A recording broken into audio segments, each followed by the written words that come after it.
Church, come on, let's give it a throw up. Hey!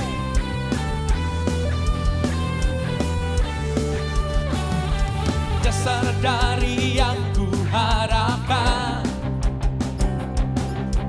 bukti dari skala yang tak kulihat. Iman berikan ku kekuatan untuk melakukan perkara yang hebat. Bersama Roh-Mu ku pasti menang. Tinggi nama-Mu dipuji, hormat kemuliaan. Sorak dengan segenap hati, Raja keagungan.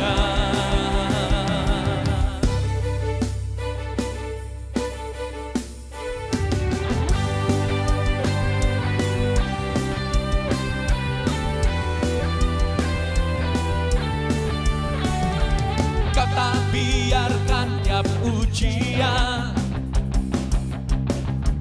melebihi batas kekuatanku. Kau yang berikan ku kemuliaan, semakin serupa dengan gambaran-Mu. Katakan bersama Roh-Mu, bersama Roh-Mu ku pasti menang. Tinggi nama-Mu dipuji, hormat kemuliaan. Sorak dengan segenap hati, Raja keagungan. Biar nama-Mu ditinggikan, diagungkan, dan dimuliakan.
yang kami andalkan dalam hidup kami.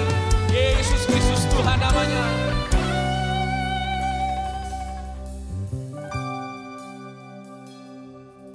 Engkau Tuhan yang setia, waktumu selalu yang terbaik. Engkau Tuhan sandaranku, dan ku hanya kan berharap padamu. Satu-satunya yang ku andalkan, satu-satunya yang ku percaya. Engkau sumber kekuatan, sumber pengharapan, sumber kedamaian. Satu-satunya yang ku andalkan, satu-satunya yang ku percaya. Engkau Tuhan memberkati, Tuhan penyembuhku, Tuhan pemulihku. Oh haleluya, terima kasih.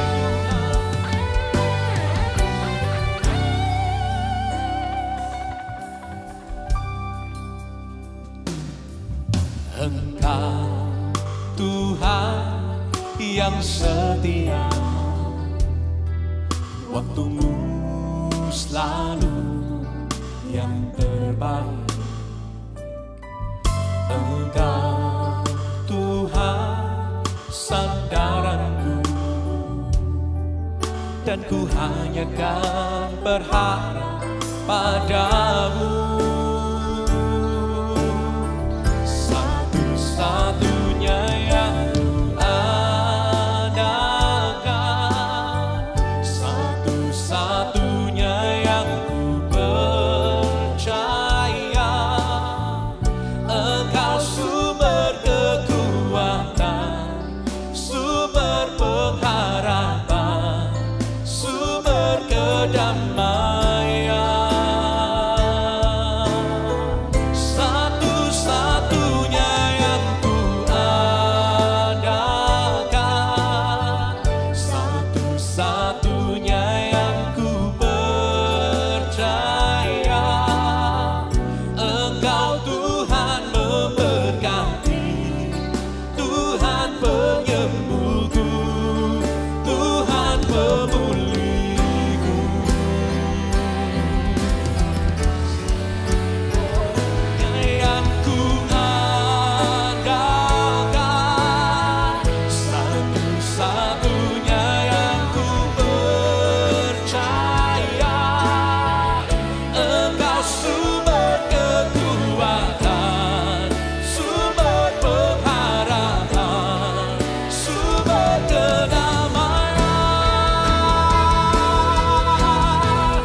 Terima kasih.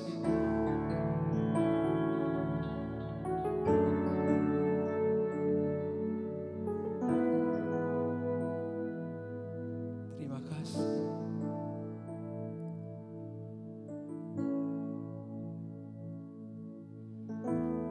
Yesus, hanya Kau yang ku andalkan, melebihi siapapun juga.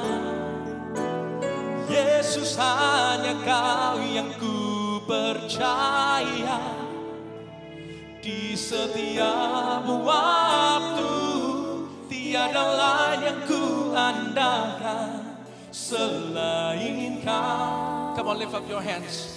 Yesus, hanya Kau yang ku andalkan, melebihi siapapun juga.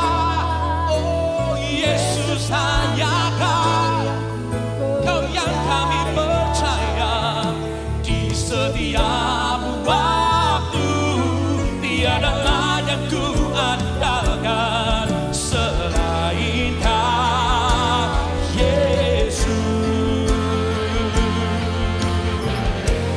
Oh, come on. Yesus, hanya Kau yang ku andalkan, melebihi siapapun juga. Yesus, hanya Kau yang ku percaya, di setiap waktu tiada lain yang ku andalkan selain tiada lain yang ku andalkan selain Kau, tiada lain yang ku andalkan selain Kau, Yesus.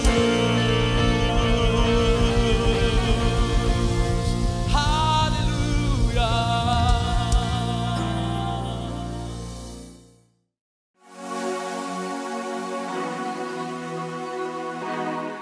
Hi Church, welcome to our online service. Masih di bulan Juni nih, di mana tema bulan ini adalah Upside Down Kingdom. Dan buat teman-teman yang baru pertama kali join, jangan lupa buat mengisi welcoming card yang ada di description box di bawah ini. And so, welcome to the family!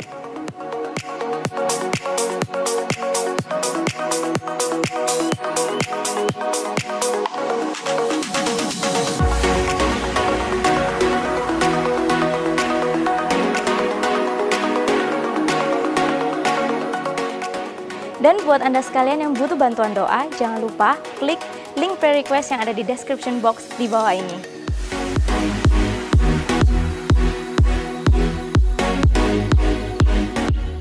Buat adik-adik yang berusia remaja, yuk ikutan live online service yang diadain setiap hari Sabtu jam 4 sore via Zoom. Untuk keterangan lebih lanjut, langsung aja DM ke @AliveIndonesia atau hubungi nomor gereja.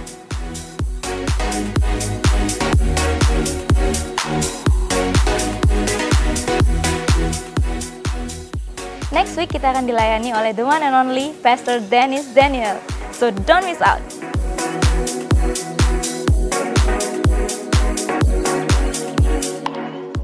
Seperti luar biasanya setiap Kamis jam 7 malam kita akan berdoa dan bersekutu bersama-sama dalam Encountering Jesus with Pastor Irwan Alexander. Dan kali ini spesial banget karena kita ditemanin sama ibu gembala favorit kita semua, Jessica Hendra. So jangan lewatin ya.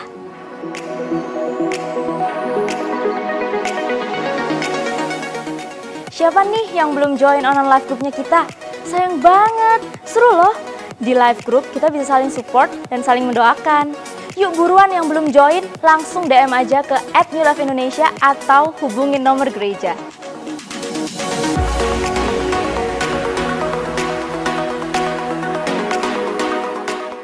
New Life Discovery Class Part 1 akan kembali diadakan pada tanggal 5, 12, dan 19 Juli 2020.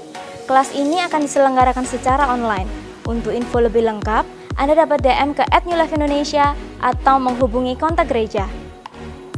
Tiba saatnya kita akan memberikan persembahan. Saya pandu dari sini ya. Di bawah ini Anda dapat melihat QR Code dan nomor rekening Gereja New Life Church. Anda bisa pause video ini untuk mempersiapkan persembahan. Jika sudah, yuk sama-sama kita berdoa. Bapa di dalam surga, hati kami limpah dengan ucapan syukur kalau sampai hari ini Tuhan boleh memberkati dan menyertai kami semua. Tiba saatnya Tuhan kami memberikan persembahan kami, karena kami tahu jauh sebelum kami memberi, Engkau telah memberkati setiap kami. Terima kasih Bapa, dengan penuh sukacita kami akan memberikan. Hanya di dalam nama Yesus kami berdoa dan bersyukur. Amin.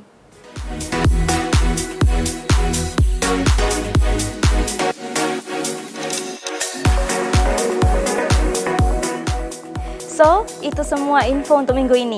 Jangan lupa tetap ikutin protokol kesehatan dari pemerintah ya. Stay safe and God bless you.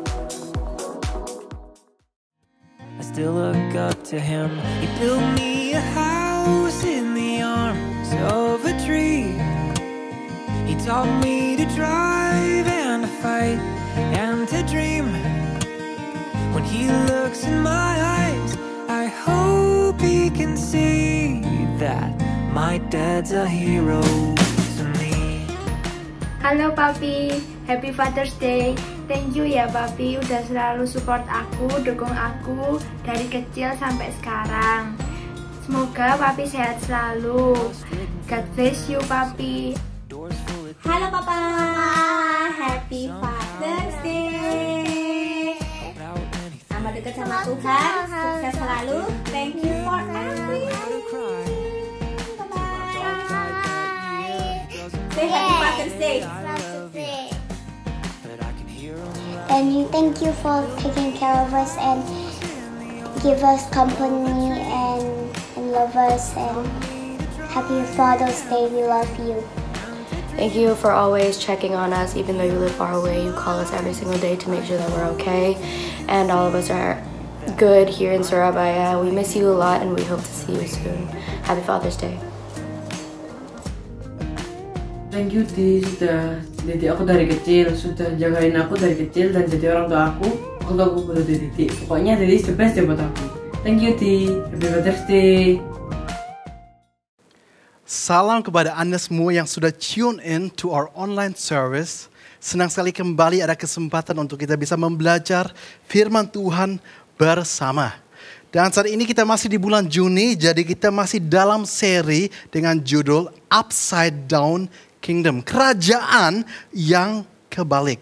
Dan ini bicara mengenai kingdom atau kerajaan Allah yang diperkenalkan oleh Yesus. Di mana kerajaan tersebut itu upside down atau kebalik dari standar-standar dunia. Dan kita juga ingat begitu banyak contoh yang Yesus sendiri katakan. Yesus katakan bahwa yang terakhir akan menjadi yang pertama. Yang paling besar adalah dia yang mau merendah dan melayani semuanya. Yang sukacita adalah mereka yang rela menyangkal diri. Yang menginginkan kemewahan dunia, justru mereka lah yang dirantai sesungguh-sungguhnya.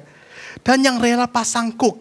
Dan sebenarnya dipikir-pikir, kuk itu bicara mengenai dikekang. Tapi Yesus bilang, pakailah kuk yang kuberikan. Maka kamu akan mengalami kelegaan, damai sejahtera, sukacita. Jadi kita lihat benar kerajaan Tuhan ini kebalik dari banyak hal yang kita tahu. Dan tidak logis. Tapi memang gak heran gak logis. Karena Alkitab sendiri mengatakan, 1 Korintus pasal 1 ayat yang ke-27 dikatakan, apa yang bodoh bagi dunia dipilih Allah untuk memalukan orang-orang yang berhikmat. Dan apa yang lemah bagi dunia dipilih Allah untuk memalukan apa yang kuat. Jadi kita melihat memang di kerajaan Allah tidak semuanya logis, tidak perlu. Karena banyak hal memang Tuhan itu di atas akal manusia. Tuhan lebih berhikmat, Tuhan lebih mengerti. Nah sekarang berarti upside down kingdom ini yang diperkenalkan oleh Yesus. Ini adalah kabar sukacita. Kabar good news disebut di dalam bahasa Inggris. Yang Yesus datang dan membawa. Sehingga hari ini saya mau berikan topik atau tema untuk khusus hari ini. Evangelion. Semua Anda boleh mulai ketik ya di comment section. Kalau ada yang ngerti, kata evangelion bahasa Indonesia apa? Coba diketik ya. Semua Anda boleh menebak. Masih dalam seri bulanan Upside Down Kingdom. Tapi topik khusus untuk hari ini adalah evangelion. Mari kita akan berdoa. Tuhan, kita bersyukur hari ini kita boleh lebih lagi belajar mengenai kerajaan-Mu yang begitu luar biasa. Yang Engkau sudah membawa ke dunia ini. Dan kami rindu supaya kita sungguh-sungguh mengalaminya dan hidup di dalamnya penuh dengan kemenangan. Bila hari ini Engkau yang berfirman, di dalam nama Yesus kita berdoa dan semua katakan amin. Kalau tadi mungkin Anda sudah gunakan waktunya untuk menebak evangelion itu apa, saya akan menjelaskan. Evangelion itu bahasa Latin. Kalau dijadikan bahasa Inggris artinya good news. Kalau bahasa lamanya good news, bahasa kunonya itu adalah gospel. Terdiri dari dua kata gospel yang juga artinya kabar baik atau good news. Bahasa Indonesianya ya kabar baik, Injil. Jadi ada banyak sekali kata dan istilah dari beda-beda bahasa yang bicara mengenai hal yang sama. Jadi evangelion atau gospel atau good news, Injil, kabar baik. Itu semua hal yang sama. Bicara mengenai kabar baik tentang kerajaan yang baru yang Yesus sudah bawa di antara kita semua ini. Jadi hari ini kita mau belajar apa sih sebenarnya inti dari pemberitaan gospel, pemberitaan Injil ini. Saya ingin mulai dengan sebuah cerita. Mungkin ada yang pernah tahu penulis yang namanya Charles Dickens. Bagi Anda yang mungkin pernah nonton film Natal yang namanya Christmas Carol, atau baca bukunya, atau yang pernah mungkin baca bukunya atau nonton film dari Oliver Twist, biasanya kalau orang-orang bule mereka itu tahu. Nah, ini seorang penulis yang sangat terkenal. Selain kedua buku ini, banyak buku lain yang dia tulis. Dan salah satunya yang juga ditulis oleh Charles Dickens adalah buku dengan judul A Tale of Two Cities. Jadi dalam buku tersebut ada dua orang, yang satu namanya Charles, sama seperti penulisnya ya. Satu peran utama namanya Charles, satu peran utama lainnya namanya Sydney. Dan kedua orang ini mereka suka dengan perempuan yang sama. Mereka mengejar orang yang sama. Tapi akhirnya perempuan ini milih untuk menikah dengan si Charles. Menikah, dapat anak dan seterusnya. Tapi seluruh buku ini terjadi di sebuah masa di mana lagi ada French Revolution. Dan banyak orang yang revolusi, banyak orang dilempar ke dalam penjara, banyak orang yang mau dibunuh oleh pemerintahan. Salah satunya yang ditangkap dan yang mau dibunuh adalah si Charles ini. Dan waktu si Sydney, temannya Charles yang tadinya mengejar perempuan yang sama. Waktu dia dengar temannya Charles ditangkap, dimasukin penjara, mau dibunuh. Sydney datang, dia break in. Jadi biasanya orang itu break out of penjara ya. Mau keluar dari penjara, orang itu justru masuk ke dalam penjara. Karena kebetulan wajahnya dan semuanya itu mirip dengan Charles. Dia mirip. Jadi dia masuk ke dalam penjara dan dia ngomong ke Charles, Charles, kamu ini kan besok sudah mau dibunuh. Kita gantian aja. Saya ambil posisimu, saya yang nanti dibunuh, kamu yang bebas. Soalnya kamu ini punya istri, kamu ini punya anak-anak. Terus Charles itu bilang, gak bisa, aku gak tega, kamu teman saya mati untuk saya. Akhirnya apa sih Sydney buat? Sydney itu pukuli Charles sampai pingsan. Setelah pingsan, teman-teman yang lainnya keluarkan Charles dari penjara. Sydney pakai pakaian daripada si Charles tadi. Dan dia sekarang menunggu untuk besoknya dieksekusi. Tapi ternyata antara tahanan-tahanan yang mau dibunuh, ada juga satu wanita yang sama sekali orang lain. Dan wanita lain ini adalah teman atau kenalan dari si Charles. Dan wanita ini dengar, ternyata Charles juga ditangkap dan Charles juga mau dieksekusi. Jadi wanita ini cari dari antara semua tahanan mana si Charles. Akhirnya ketemu. Tapi kita tahu ternyata kan bukan Charles lagi, melainkan Sydney. Cuman yang rupanya mirip aja. Jadi perempuan ini mulai ngobrol-ngobrol, tanya-tanya. Malah Sydney ini memandang ke tempat lain supaya nggak ketahuan. Dia ini sebenarnya orang lain. Tapi akhirnya toh perempuan ini bisa lihat, kamu ini bukan Charles, kok bisa kamu di sini? Terus ngomong-ngomong, perempuan ini sadar, Sydney ini rela masuk ke penjara untuk besoknya dipenggal menggantikan Charles. Dan waktu perempuan ini dengar, dibilang, tolong boleh walaupun kita nggak kenal, can you hold my hand? Kamu bisa nggak pegang tangan saya? Karena selama ini saya nggak siap dan nggak kuat untuk apa yang menghadapi saya besok. Untuk saya mau dieksekusi. Tapi kalau ada orang yang seberani seperti kamu, punya kasih seperti kamu, dan orang seperti kamu pegang tangan saya, saya yakin saya ini akan kuat. Saya yakin ini akan encourage untuk menghadapi apapun yang menanti saya besok hari. Dan di sini dari cerita ini ada satu hal yang indah sekali. Kalau bayangkan ini cuma cerita di dunia aja ya. Satu perempuan itu bisa dikuatkan untuk menghadapi apa yang datang. Betapa terlebihnya kalau kita tahu ada Yesus yang datang untuk kita, rela mati untuk kita. Kita dikuatkan untuk apapun yang menanti kita di hari depan. Dan ini salah satu aspek Injil yang seringkali lupa diberitakan. Bahwa Injil bukan cuma bicara mengenai satu saat masuk surga, melainkan di hidup ini pun. Tuhan ada dan Dia yang kuatkan saya untuk menghadapi apapun yang menanti saya. Jadi hari ini pertanyaan yang kita akan jawab adalah, what is the good news of the gospel?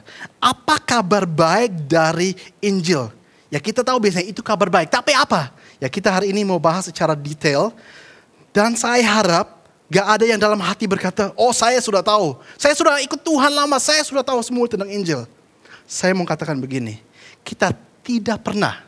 Saya ulangi dan tekankan lagi, kita tidak pernah. Bahkan Anda boleh ketik, Anda boleh katakan kiri kanan. Tidak pernah kita mencapai sebuah level di mana kita sudah begitu mengerti sampai kita nggak perlu dengar lagi mengenai Injil.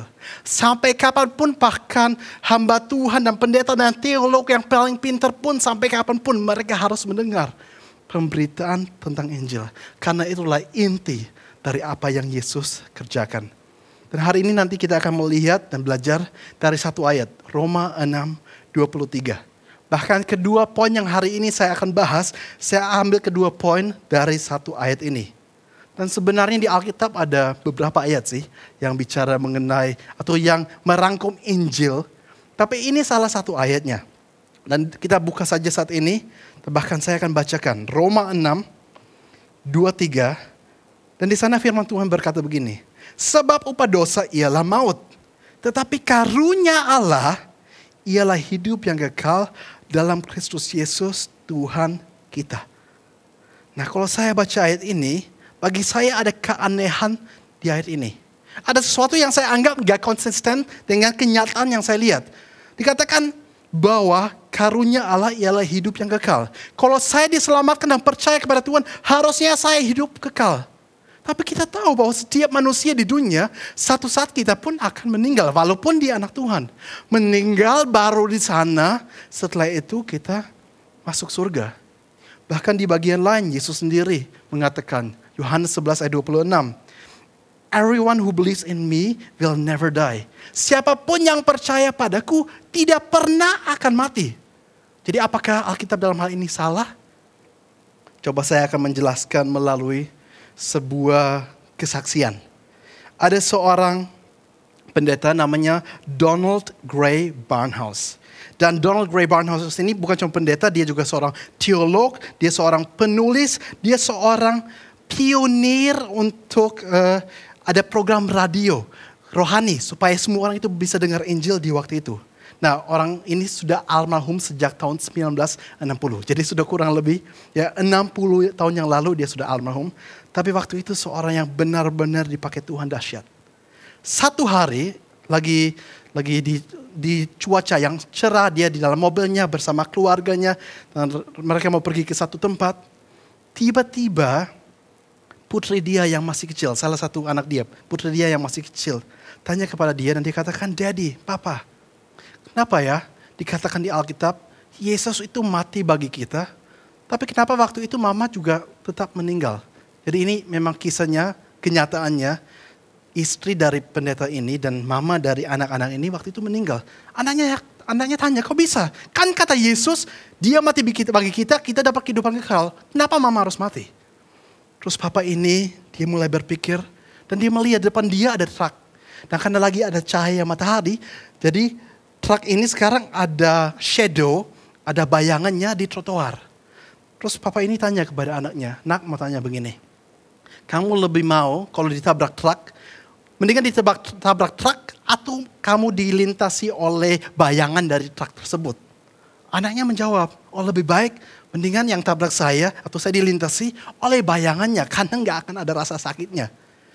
Terus papanya katakan, persis itu yang Yesus lakukan.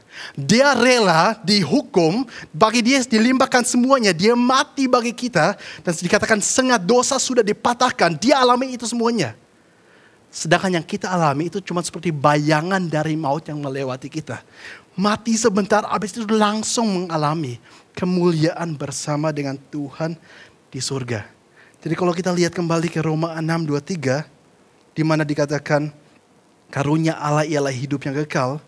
Ini bisa juga bicara secara simbolis bahwa mengenai kematian yang kematian kekal dan kehidupan kekal itu bukan cuma bicara mengenai orang itu bisa mati di dunia, tapi terlebih ini lebih bicara mengenai orang terputus atau tergabung bersama dengan Tuhan Yesus untuk selama-lamanya.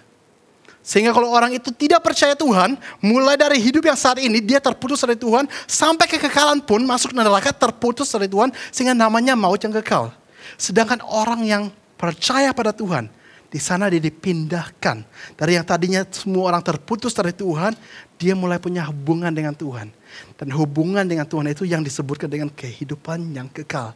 Di mana sekarang berhubungan dengan Tuhan, tapi nanti pun kalau saya meninggalkan dunia ini, saya tetap akan bersama-sama dengan Tuhan.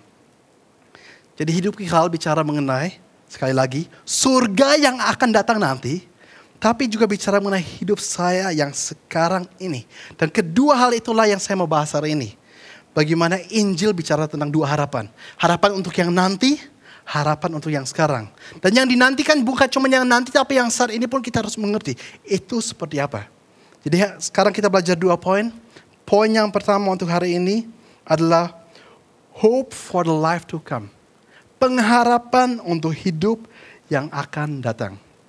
Saya rasa kita sudah tahu semua, tapi mereka yang mau bertobat dan mereka yang mau mengikuti Yesus, bukan cuma salah satunya, dua-duanya, mau bertobat, mau mengikuti Yesus, mereka itu diselamatkan oleh Tuhan.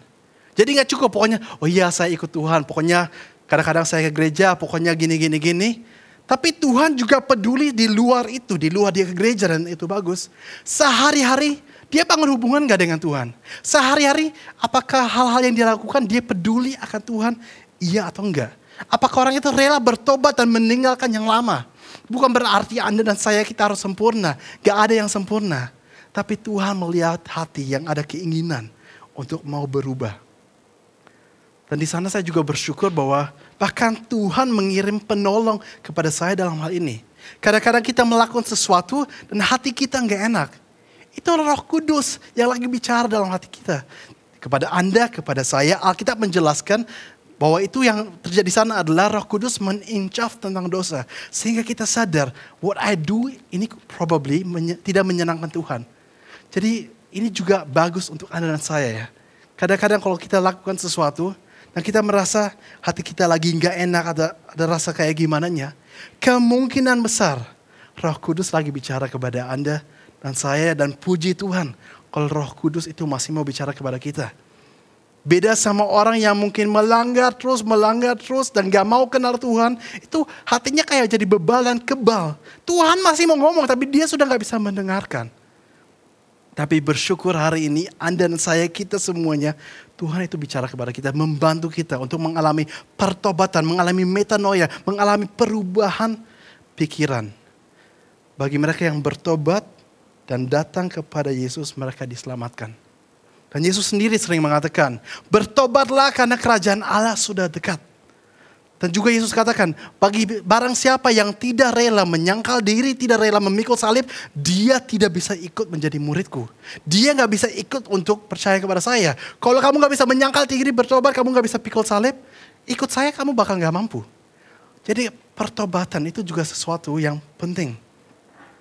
Paulus waktu dia merangkum pelayanannya, di dalam Kisah Rasul 28 ayat 20 dia katakan bahwa pelayanan saya selama ini adalah saya beritakan tentang Tuhan Yesus, dan bahwa di mana-mana orang itu harus bertobat dan datang kepada Tuhan. Jadi bertobat itu penting, tapi datang kepada Tuhannya itu juga sama penting, tidak kalah penting. Maksud saya bagaimana? Walaupun ada orang yang mungkin berbuat baik, walaupun kelihatannya dia bertobat dan dia ada banyak usahanya untuk hidupnya lebih luar biasa. Dan itu harus, dan itu baik. Itu justru kan menunjukkan buah bahwa kita ini diubahkan oleh Tuhan. Tapi kalau dia ada itu semuanya sehingga dia merasa, oke, saya ini sudah baik di hadapan Tuhan kok. Saya pasti diselamatkan. Dia seperti menjadi orang yang selamatkan diri sendiri dengan usaha. Dia nggak lagi secara rohani datang kepada Tuhan seperti orang yang miskin di hadapan Allah. Sedangkan itu sangat harus ada.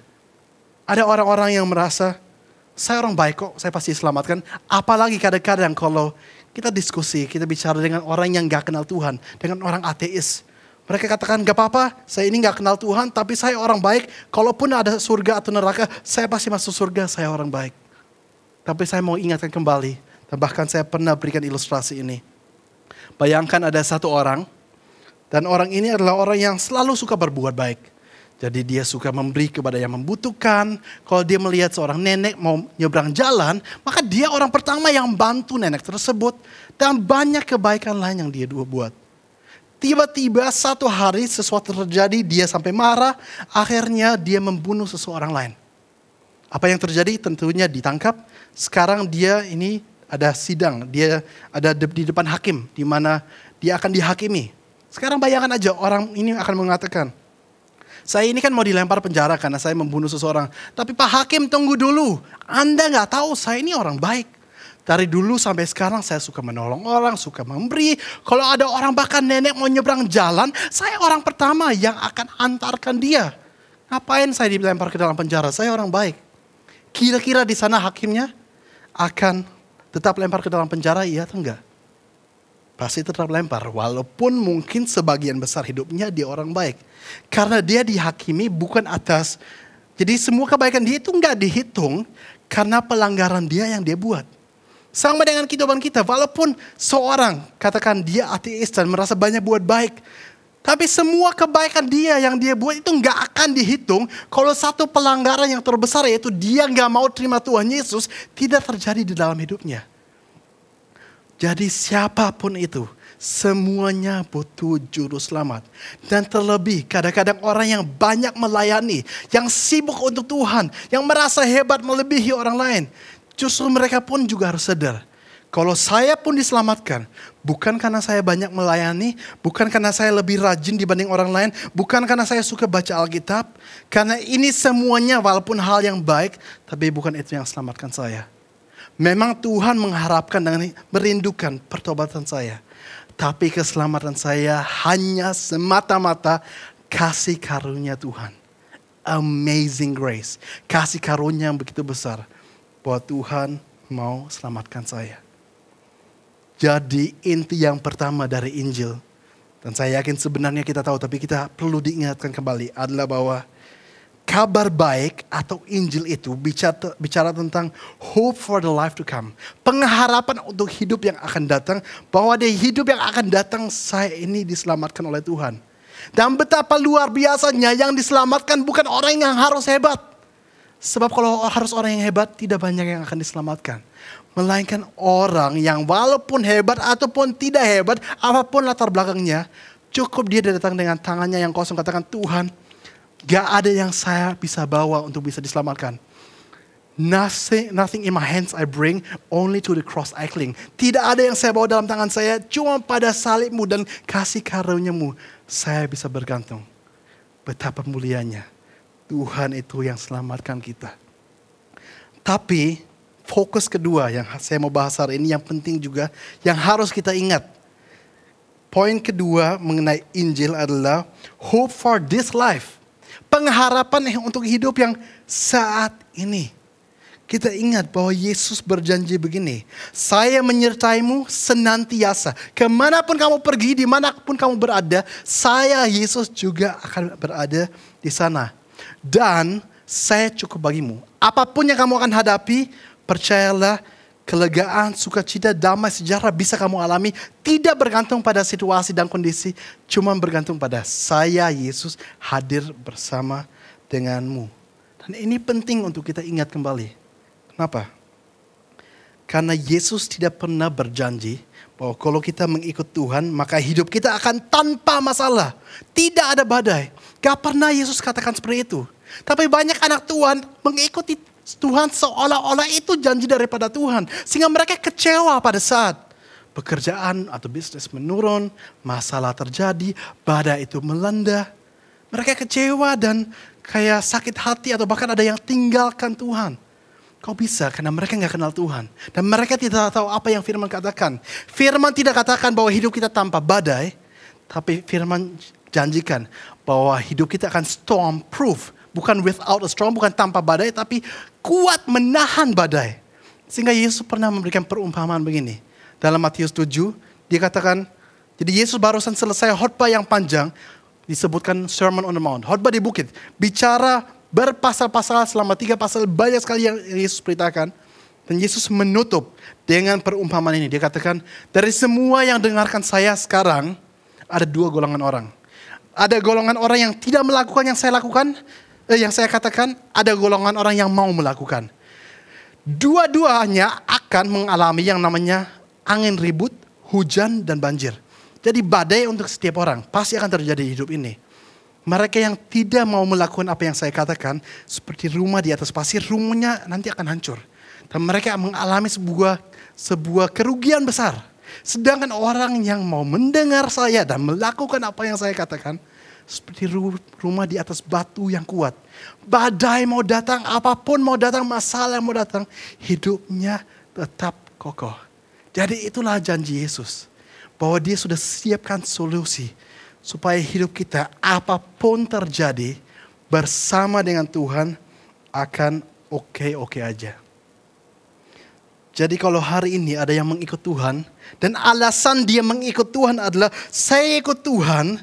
Supaya saya diberkati secara jasmani, supaya saya ini sehat dan selalu sembuh, dan supaya saya dijauhkan dari semua masalah. Maka bagi dia Yesus tidak berbeda dengan berhala. Gak ada bedanya dengan berhala-hala lain. Yesus cuma menjadi idol, berhala. Di mana mencari Yesus untuk mendapatkan hal-hal lain yang menjadi keinginan hati dia. Sedangkan justru Injil adalah kuasa. Paulus sering katakan Injil adalah kuasa. The gospel is the power. Ya, Injil adalah kuasa yang mengubah saya.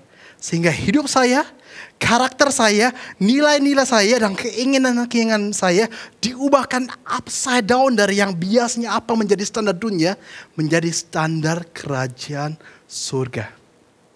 Seorang teolog pernah berkata begini, the gospel creates a people with an upside down set of values. Injil itu akan menciptakan sebuah umat dengan nilai yang kebalikan dari apa yang dipegang oleh dunia. Ingin hidup mewah, ingin tenar dan terkenal, ingin dianggap tinggi dan banyak hal sebagainya. Ini semua tanda-tanda dari orang-orang yang hidupnya tidak diubahkan oleh Injil. Atau bahkan memang mereka orang yang sama sekali belum kenal Tuhan ini. Tapi kabar baiknya adalah begini. Bahwa Injil adalah kabar pengharapan. Untuk hidup yang akan datang. Saya diselamatkan kalau saya hari ini bertobat dan ikut Yesus. Dan kita semua sampai kapanpun harus mengalami setiap hari. Saya bertobat. Pikiran saya diubahkan oleh Tuhan. Saya mengikuti Tuhan. Dan juga Injil adalah kabar pengharapan untuk dunia yang saat ini. Di mana apapun yang terjadi, I'm going to be fine. Apapun yang terjadi, walaupun kadang-kadang ada saat-saatnya kelihatannya seperti badai. But it's okay, gak apa-apa. Yesus ada bersama dengan saya. Dan kalau Yesus bersama dengan saya, maka sukacita, kelegaan, damai, sejahtera. Apapun yang lain yang saya butuhkan, saya bisa mengalami. Apapun situasinya. Nah, mungkin terlebih untuk beberapa orang yang hari-hari ini mengalami dampak dari virus corona di dunia ini. Mungkin hidupnya kelihatannya seperti lagi di dalam badai. Tapi Injil itu mengingatkan Anda kembali. Bahwa pengharapan Injil, the good news, bukan cuma untuk nanti kita masuk surga. Dan kita sekarang cuma bertahan sampai nanti masuk surga. Enggak. Di hidup yang saat ini pun Yesus mau katakan, I'm there with you. Dan saya akan menolongmu. Everything is going to be okay. Asal saya bersama dengan engkau. Mari kita berdoa. Tuhan, kita bersyukur untuk setiap kebaikan-Mu. Sering-sering kami mau datang kepada Engkau dan kita mau diingatkan bahkan mengenai hal-hal yang kelihatannya begitu fondasi, kelihatannya begitu hal yang sering kita dengar seperti Injil, tapi begitu penting dan begitu mulia. Bagaimana kita diingatkan Yesus datang selamatkan kita orang berdosa. Engkau ingin kita bertobat, tapi walaupun kita berusaha dan memang kita bertobat, keselamatan itu hanya kasih karunia Tuhan. Gak ada yang kita bisa bawa, gak ada yang kita punya di tangan kita. Semuanya itu pemberian Tuhan. Tapi juga kita bersyukur, kita diingatkan Engkau hadir saat ini bersama dengan saya. Kemanapun Engkau pergi, Engkau menyertai dan Engkau menolong. Kita bersyukur untuk kebaikan-Mu Tuhan. Dan mari saat ini, dimanapun Anda berada, kita boleh angkat tangan ke surga. Biarlah berkat dari Allah Bapa, cinta kasih dari Tuhan Yesus dan persekutuan yang indah dengan Roh Kudus menyertai engkau sekarang sampai selama-lamanya. In Jesus name we pray, dan semua katakan Amen. God bless you. Happy Sunday Church. Terima kasih sudah bergabung bersama kami di dalam ibadah online kami. Apabila Anda membutuhkan informasi, Anda dapat menghubungi kami melalui Instagram atau call center. Have an awesome week ahead, stay safe, and God bless you.